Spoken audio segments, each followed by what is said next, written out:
Assalamualaikum warahmatullahi wabarakatuh. Oke, video kali ini lanjutan dari video saya sebelumnya yang menggunakan step by step record IP kamera ke tempat lain ya. Nah, ini adalah lanjutannya karena ada beberapa metode cara perekaman CCTV melalui internet. Oke, ini salah satunya menggunakan port forwarding. Port forwarding itu yang kemarin kita udah bahas ya. Nah, ini yang kita udah keluarkan videonya ini adalah metode menggunakan port forwarding. Oke, secara budget dia low atau medium. Jadi kalau misalkan budgetnya tuh kalau dia pakai ISP-nya yang sudah dapat IP public, kita tinggal open port aja kameranya, sudah bisa diakses dari luar. Untuk technical skill juga tidak terlalu rumit ya. Kita tinggal open port aja yang ada di modemnya. Lalu untuk tingkat security-nya ini yang tidak terlalu bagus ya, karena orang bisa melakukan akses, dia bisa coba-coba masukin username dan passwordnya ataupun menggunakan tools browse attack semacam itu. Nah, ini cukup memang cukup merepotkan. Dan yang kedua, jika kameranya banyak, nah ini akan sulit sekali ya, kita harus open port satu-satu seperti itu. Nah, yang kedua ini menggunakan cloud. Nah, cloud ini kita budgetnya cukup tinggi karena tiap bulan itu kita mesti keluar uang untuk bayar biaya bulanannya. Lalu untuk technical skill-nya memang ini cukup gampang karena kita tinggal melakukan step by step yang disediain oleh penyedia dari cloud ini. Lalu untuk tingkat security memang dia cukup high. Lalu yang ketiga menggunakan VPN atau Virtual Private Network. Oke, untuk budget ini memang cukup tinggi ya. Karena kita mesti beli IP public kalau menggunakan VPN IP public. Lalu kedua kita mesti beli router. Lalu yang ketiga kita mesti nyuruh orang kalau misalnya kita nggak bisa ataupun segala macam. Tapi kalau kita bisa ya ini kita agak berkurang budgetnya. Oke, untuk technical skill, nah ini emang cukup tinggi. Kita harus tahu cara routingnya segala macam. Paling nggak kita tahu dasar-dasar untuk connecting dari wilayah satu ke wilayah yang lain.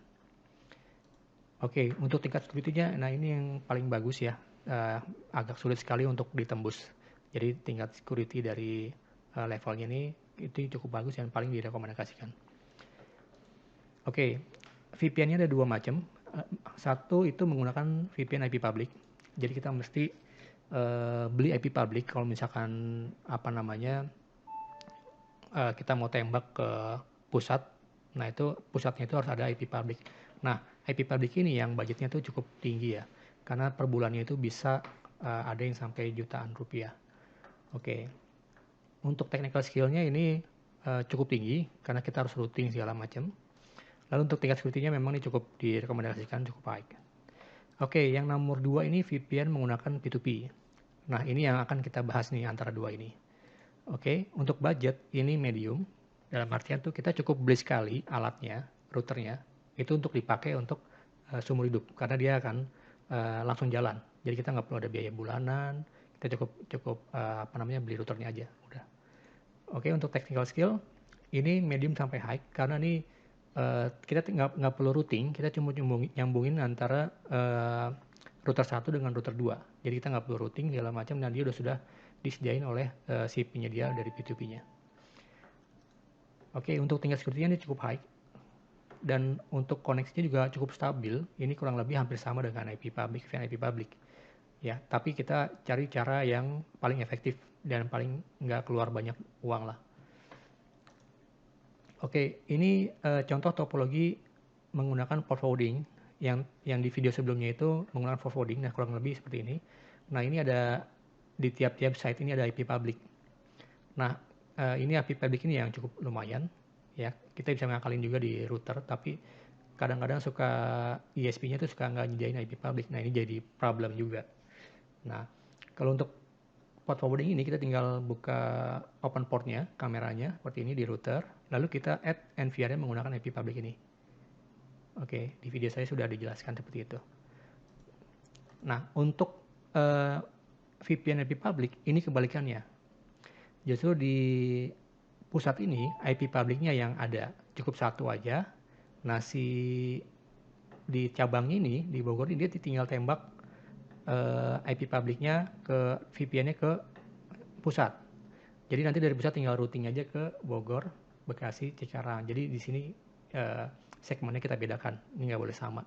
karena untuk biar routingannya itu agak masing-masing punya segmen IP sendiri.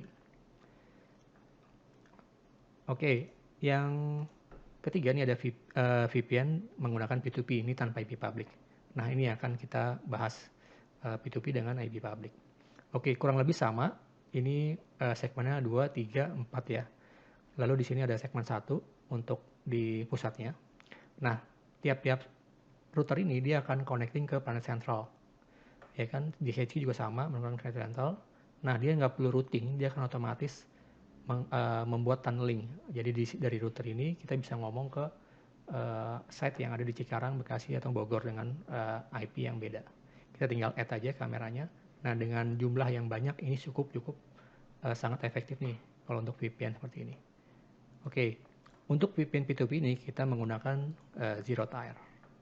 Oke, ini kita langsung coba praktekkan ya. Oke, kita lanjut prakteknya ya. Kita langsung buka Winbox. Oke, kita masukkan IP-nya berapa, lalu username-nya apa, password-nya apa, lalu kita tinggal connect. Oke, ini posisinya Microtik ini sudah tersetting ya, dalam artian internet sudah jalan, ini jadi kita nggak perlu menjelaskan dari awal. Oke, kita hanya mengkonekkan Zero Tier yang ada di cabang ke pusat.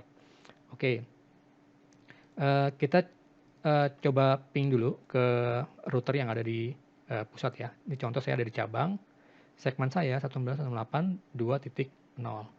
Di pusat 9999.0. Oke, kita coba ping, ini masih RTO. Ya, statusnya masih RTO, berarti ini belum terkoneksi. Oke, kita stop. Lalu kita klik Zero Tier, ini sudah saya install di package-nya. Oke, jika belum ada, kita bisa install di system package di sini. Di sini ada Zero Tier, nah di sini. Nah, pastikan versionnya ini sama. Misalkan di sini router OS-nya 7.12.1. Nah, di pusat juga dipastikan sama versinya ya, agar bisa satu level lah. Oke, jika sudah di-install secara Zero Tier-nya, kita tinggal klik tanda plus. Oke, name-nya kita bisa namakan bebas.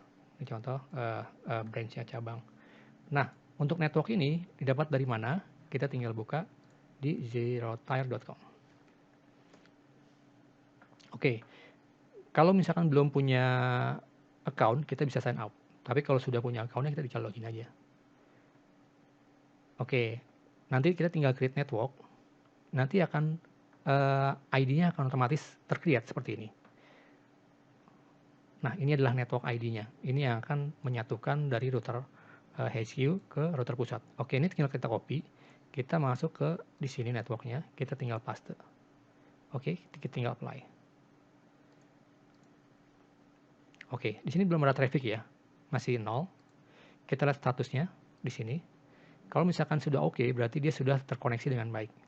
Tapi kalau misalkan dia masih denied, berarti kita mesti cek di network yang ada di central ini, planet central, di Zero Tier. Oke.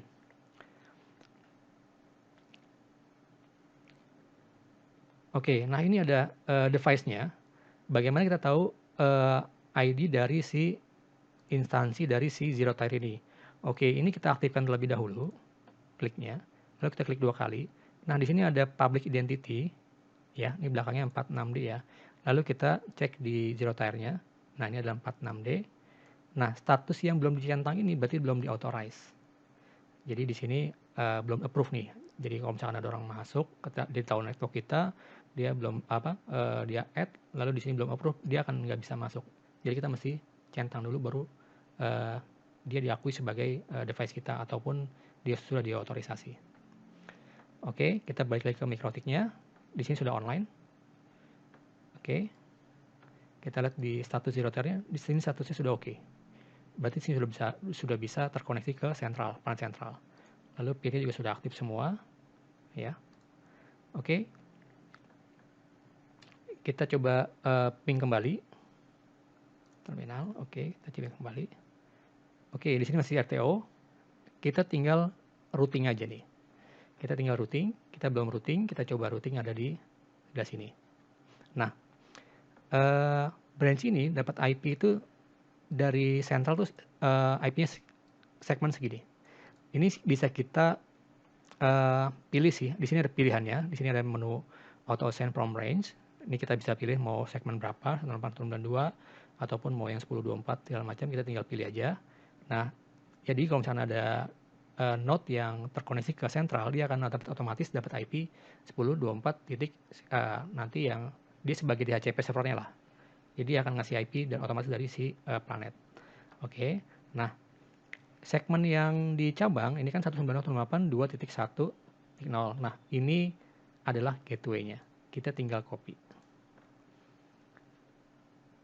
Oke, kita masukkan segmen yang ada di cabang. 192.2.0.24. Ini adalah segmen di cabang. Lalu untuk via-nya yang tadi kita copy. Ini sebagai gateway-nya. Oke, kita submit. Oke, yang kedua, kita masukkan segmen IP yang ada di pusat. 992, nah ini pusatnya berapa? Nah ini sebagai gateway-nya, kita copy. Oke, langsung kita paste sini. Lalu kita submit. Nah, routing ini sebetulnya tergantung dari kebutuhan ya. Misalkan dari pusat hanya pusat yang bisa mengakses ke cabang. Dari cabang nggak bisa mengakses segmen IP yang ada di pusat. Nah, itu tinggal dihapus saja kebutuhan yang mana. Misalkan si pusat hanya bisa connect ke cabang, nah ini tinggal dihapus saja. Tapi kalau mau dua-duanya mau ngomong, karena di cabang juga mau perlu mengakses ke server yang ada di pusat ataupun CCTV yang ada di pusat, dia bisa lihat juga. Nah, kita tinggal aktifkan dua-duanya seperti ini. Oke, di sini sudah oke. Nah, kita tinggal tes ping-nya lagi. Oke, ini belum terkoneksi ya, masih timeout ya. Nah, kita cek lagi di konfigurasi di zero tire-nya.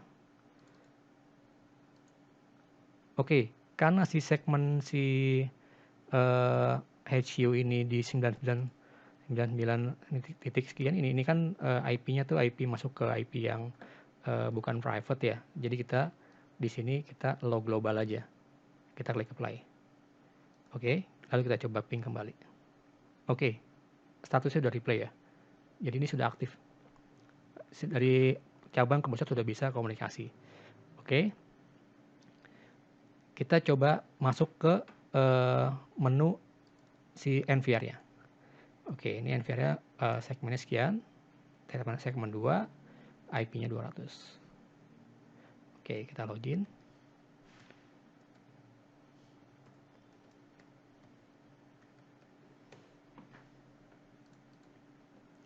Oke, ini kita add kamera yang ada di HU, ini misalkan ya, yang segmennya 99.9. Oke, kita tambahkan manual.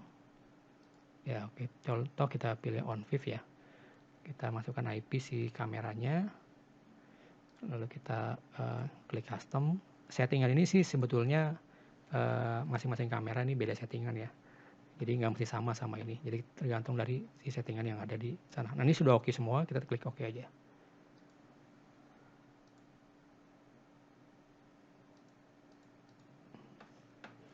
Oke, ini masih merah statusnya. Kita menyegarkan. Refresh. Nah ini statusnya udah hijau. Nah ini kan segmennya beda nih.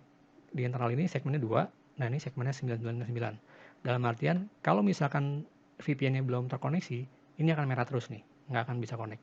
Tapi karena sudah VPN sudah terkoneksi, dia sudah hijau. Oke, kita lihat status di kameranya. Live view.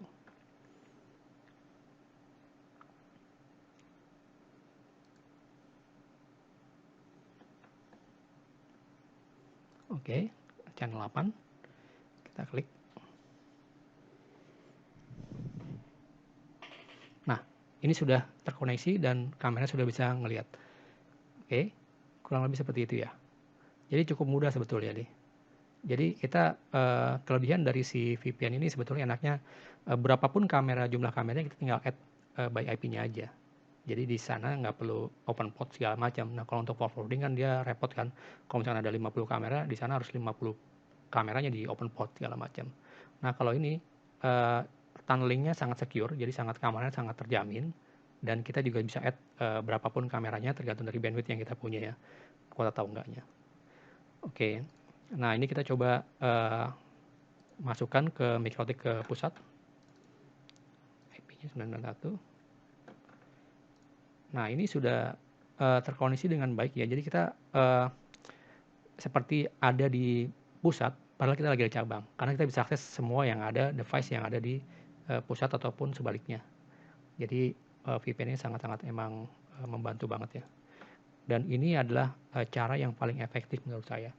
Oke, pertanyaannya apa sih stepnya bedanya antara VPN P2P dengan yang IP public? Oke, ini saya jelaskan sedikit perbedaannya ya. Kalau misalkan di zero tier ini kita nggak perlu IP public, kita tinggal masukkan zero tier-nya, kita daftar di Planet Central ini, dia langsung bisa otomatis akan koneksi. Oke, kalau misalkan menggunakan VPN IP public, kita aktifkan dulu di sana di pusatnya. Contoh di L2TP ini harus di enable, lalu klik OK. Lalu di pusatnya kalau sudah aktif kita tinggal buat secret, dalam artian tuh kita mesti buat nama misalkan CTV, oke, passwordnya apa, 12345, oke, service misalkan L22P ya, L22TP, oke, lokal address-nya berapa, misalkan 192, 168, titik, misalkan 11.2, oke, lalu remote address-nya titik 1, oke, klik apply. Nah, ini sebagai username dan password untuk VPN-nya. Lalu di sisi klien, kita tinggal klik di LTP klien ini, lalu connect ke IP berapa nih, misalkan segmen IP 80, 125, IP public yang ada di pusatnya, terus 24 atau 111. Oke, 1.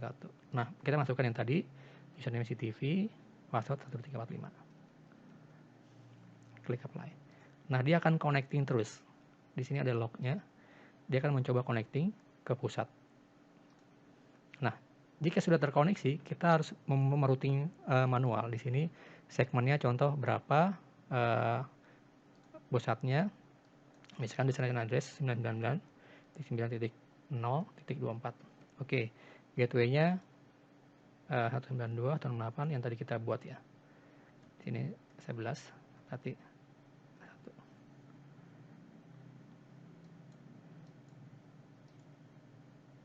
11.1, oke.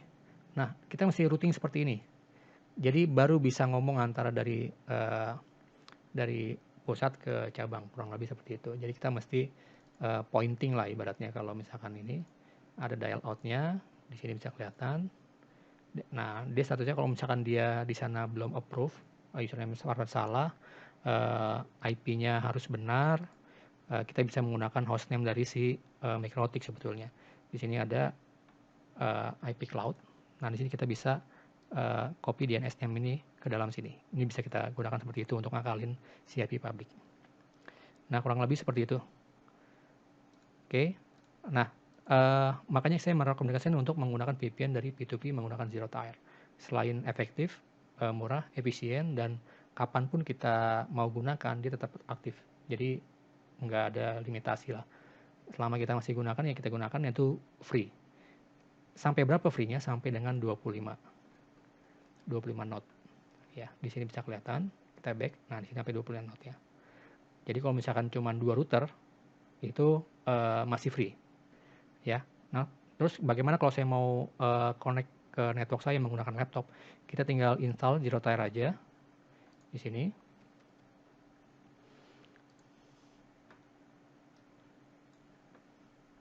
Nah, di sini kita tinggal join. Nah, tinggal connect aja. Kalau misalkan kita join network, kita tinggal masukkan ID sini. Kita masukkan di sini ID-nya.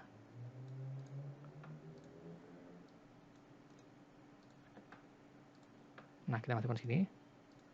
Lalu kita klik join. Nah, kalau sudah join, dia karena akan aktif seperti ini. Kita tinggal reconnect aja.